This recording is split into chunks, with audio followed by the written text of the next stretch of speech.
And welcome back to Star News as we join you with breaking news, folks. This is a first for us. We have a presidential candidate on the set with us, and I want to welcome you, Mr. Virgil Goode, and very glad to have you in the studio with us this evening. Scott, it's great to be with you. Always glad for the opportunity to be on Star News. I almost called you Senator there. We're so used to That's all right. saying that. I could be president, though, in the future. What on earth possessed you to run for president? Looking at the major parties, the Democrats and the Republicans, they were not addressing, in my opinion, some of the issues that are vital to the future of this country.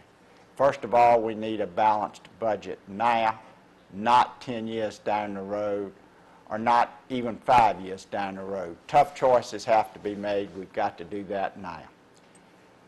And now, let's talk a little bit about the candidates, the other candidates, if you will. Sure. What is your assessment of President Obama and the job that he's done over the last few years?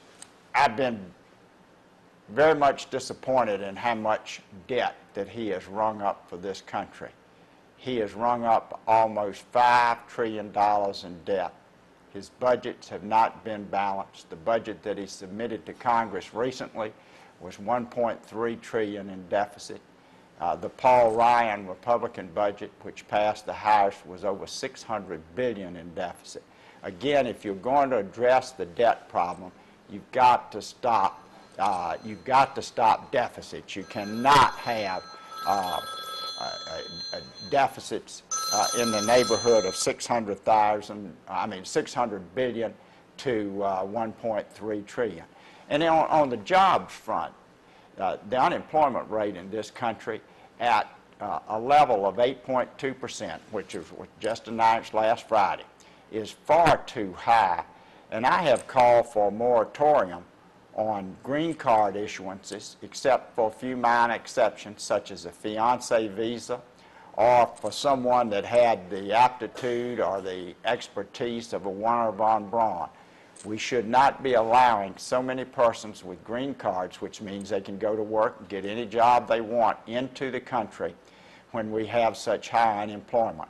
And I've called for a moratorium on green card issuances with a few minor exceptions. And of course, neither President Obama nor candidate Romney have done that. They disagree with that approach. They really want more immigration, not less. And I am one that firmly believes that we have a far too liberal legal immigration policy, and also the illegal immigration must stop. Let's talk about economic policy in general for a moment. I hear the argument sometimes, and there is some credence to this, I think, that Democrats and Republicans nowadays don't really seem to disagree that much on the fundamental issues. A lot of the arguing, the banter, if you will, is more or less window dressing, but they all seem to agree on the same sort of free trade agreements, they call them, right, and much the same economic policy. What is your take on that? Is there a fundamental difference anymore between the two major parties? There are, with some in the Republican Party, it's a good deal of difference, but with most, there's not a good deal of difference. You mentioned trade agreements. In Congress, I was always an opponent of CAFTA, MFN with China, PNTR with China, and in the Virginia Senate, I sponsored a resolution to oppose NAFTA. Yet you had Democrats, then it was President Clinton and Congressman L.F. Payne supporting NAFTA. We should have opposed NAFTA. Ross Perot was certainly right when he said NAFTA was a giant sucking sign with the loss of jobs, and that's true. You cannot continue to have free trade that adversely impacts manufacturing. We need to work with manufacturing and be pro-manufacturing in this country, and not give away manufacturing jobs in trade agreements. And so that's a difference between myself and Governor Romney and President Obama. Both of them have supported certain free trade agreements, and they have not done anything to retrench from NAFTA. And as I mentioned before, another big difference is on a moratorium on green card immigration. And on illegal immigration, if you don't do away with the magnets, such as allowing automatic birthright citizenship to the children of illegals born into this country. You're going to have that as a big magnet. It's a big magnet to be able to go to the public schools without having to produce proof of citizenship or legal standing in this country. Huge impact, huge cost on our education system, huge cost on social services. Most persons, if they are a child of illegals, they're going to be eligible for Medicaid, food stamps, public assistance, and probably public housing. And the taxpayers pay for this. We can't have a balanced budget with open borders. Let's talk about perhaps Mitt Romney for just a moment. I saw something interesting recently where I believe former President Bill Clinton described Mitt Romney as a successful businessman. I was somewhat surprised to hear him make that comment. Would you agree with that assessment? And do you think, is there some ulterior motive behind him saying this? Well, I certainly can't speak for President Clinton and an ulterior motive, but I would certainly believe that President Clinton was not on message with President Obama when he made that statement. And I'd have to say, you'd have to weigh what you mean by success. He was certainly a success in making money for Bain Capital and those investors in those groups. Was he successful with every business that he redone? I don't know that I would agree that he was. With any types of businesses, you have ebbs and flows, but I'm sure there were some who may have lost their jobs as companies downsized would not say that Romney was a good business person. I guess what you're here tonight to let people know or remind them of is you do have an alternative. I think a lot of times people get locked into this thinking, well, I've got to vote Democrat or I've got to vote Republican, but that's not the case. There are several alternatives, and you represent one such alternative. That's correct. I'm the nominee of the Constitution Party. We're already on the ballot in 17 states, including states like Ohio, Michigan, Missouri. We're also on in Florida, and we're working hard.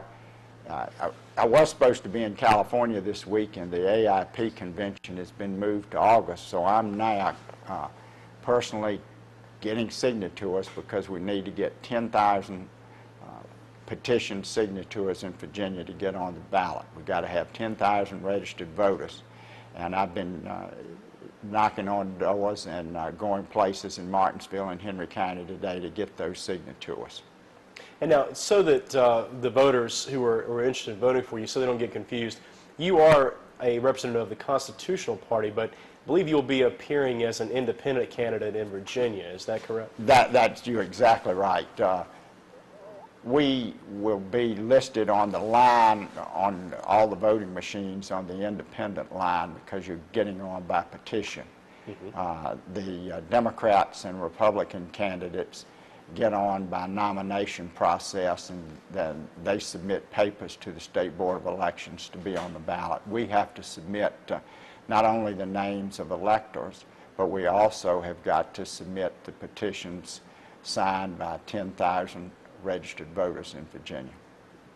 One of the big hurdles, I suppose, to getting elected nowadays, something you hear talked about all the time, and it seems to grow with each election, is the sheer cost involved to be elected to any major office, particularly the President of the United States. What are your plans to get over some of those hurdles to raise enough money to be able to run your campaign effectively? We will never match Obama nor Romney in raising money. They are focused on big donors. I think yesterday President Obama had several $1 million plus fundraisers in the New York area, including some with President Clinton. I know the George Clooney event for President Obama raked in more than $15 million. One of the problems with politics today, particularly at the national level and even at the state level, you could see some of the state races last fall locally that for a state legislative seat were going on both sides in excess of $1 million. I'm not taking PAC money, no individual donations. over $200, between $200 and $200. Persons, if they want to make a donation, can go to our website, goodeforpresident2012.com, and contribute by PayPal. So we're not going to have the money any way, shape, or form like Obama or Romney. But if you want a true difference, and that is a true difference, if you want a grassroots candidate, I'm your candidate. Because, like I say, we're not raising PAC money, and we're limiting individual donations, except for myself and maybe a few immediate family members, to $200. Tell us, in your words, what would, if you were elected president, what would your first 90 days in office be like? What would you go after first and foremost? Well, you got to focus on the economy and jobs. I would do all that I could to reduce job competitors coming across our borders. I would also work hard to become energy independent. I would be in favor of drilling off our coast, especially off Virginia, where the General Assembly has adopted that position, allowing more drilling in the Gulf. I would be for the pipeline from Canada to Texas, and opening up our energy resources in this country so we would be energy independent. And I would also submit a balanced budget. And that would cause some pain, because you've got to totally eliminate foreign aid, except to the amount that have to be done pursuant to a treaty until you could change that. But we spend tens of billions every year on foreign assistance. And when I was in Congress, one of the things that most upset and disturbed me was the refusal of some of the Republican leadership to really go after foreign aid. And that's just one. I mean, you'd have to cut out funding for line items like Planned Parenthood. La Raza would get zero. And I could go right on down the line. Department of Agriculture would have to be cut. I'm pro a strong defense, but you can't get to a balanced budget unless you cut defense. Rather than increasing defense spending, you would have to decrease it somewhat. Every agency in the area of education, I was an opponent of No Child Left Behind. That program needs to be totally eliminated. And having the federal government so much involved in secondary education is wrong. Secondary education should be up to the states and the localities, and the federal government burdens cost localities, and then, but the federal funding would have to be shifted away too. Many economists claim that that globalization is irreversible. It's destined to happen. It's already too far along, and it's bound to continue. They seem to say that the kind of model we have now, where labor goes to the cheapest market, if you will, is just the way things are. What do you say to people who feel that way? What can be done to bring jobs back to America? I think we're really doing the wrong thing to say that we have to be a globalist nation and do what everyone else in the world is doing. That we could end up easily like Greece or Spain if we don't stop the deficits and start reducing our debt. And if you've got a globalist view, it's kind of like, well, things are going to work out down the road. Well, you can't have open borders, letting everyone in, spending so much around the world in all these different countries, and having a huge global presence. We've got to retrench and focus on getting the United States healthy and its economy from within. Now, I'm not against trade, but it needs to be on a fair basis where we're not selling out manufacturing. All right. Well, former Senator Virgil Goode, we thank you for being with us this evening. It's a pleasure always to speak with you, and we wish you the best. And, you know, we remind people, it's been a while now, but there have been several Virginians who have been elected president. Maybe it's time for one more. Thank you, Scott. All right, folks. Stay with us. We'll take a brief break. Be back with more here on Star News in just a moment.